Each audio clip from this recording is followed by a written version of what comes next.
నమస్కారములు.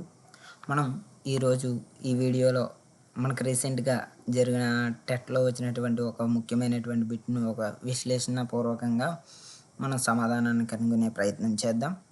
ముందుగా ప్రశ్నను గమనించండి. కింది వాక్యాలను చదవండి. సరైన సమాధానాన్ని గుర్తించండి. సరైన సమాధానం మనం గుర్తించాలి. ఇక్కడ మనకి 2 స్టేట్మెంట్లు ఇవ్వడం జరిగింది. అది మొదటి స్టేట్మెంట్ ఏ కాండము బలంగా మారితే అది మ్రాను అవుతుంది. ఇక్కడ చూడండి, మొక్కలు పెరుగుతాయి. మొక్కలు పెరిగి పెద్దయ్యే కొద్దీ ఆ మొక్కల యొక్క కాండం ఎలా మారుతుంది? లావుగా, గట్టిగా, దృఢంగా మారడం జరుగుతుంది.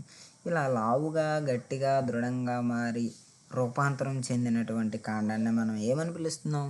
మాన్ అని పిలుస్తున్నాం. కాబట్టి మనకిచ్చినటువంటి స్టేట్మెంట్ ఏ సరైన సమాధానంగా మనం గుర్తించాలి.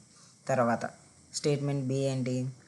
బలమైన మాను యాంత్రిక బలాన్ని మాత్రమే ఇస్తుంది.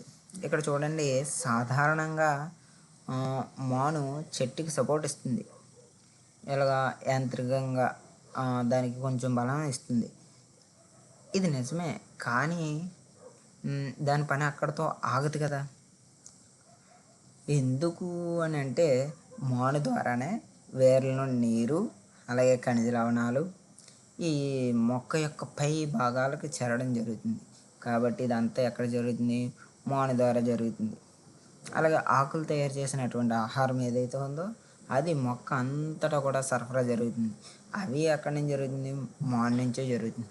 అంటే ఇప్పుడు మాను అనేది రవాణా వ్యవస్థలో, మొక్కకి పోషకాల రవాణా వ్యవస్థలో, అలాగే నీరు రవాణా వ్యవస్థలో కీలక పాత్ర పోషించేది ఏది? మాను. కాబట్టి మనకిచ్చిన ప్రకటన బి ఏంటి?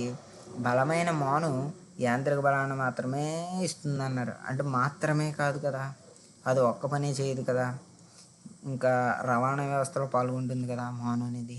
కాబట్టి ప్రకటన బి తప్పు. కాబట్టి స్టేట్మెంట్ ఏ కరెక్ట్, స్టేట్మెంట్ బి ఇన్కరెక్ట్ ఉన్నటువంటి సమాధానం ఏ ఆప్షన్లో ఉంది, అది మన సరైన సమాధానం. కాబట్టి మనకిచ్చినటువంటి ఆప్షన్లో సరైన సమాధానంగా మనం ఆప్షన్ 2ని A is correct and B is incorrect సరైన సమాధానంగా గుర్తించాలి. ఈ వీడియో మీకు నచ్చినట్లయితే మరిన్ని ఇలాంటి వీడియోల కోసం మన ఛానల్ని సబ్స్క్రైబ్ చేసుకోండి. ధన్యవాదాలు.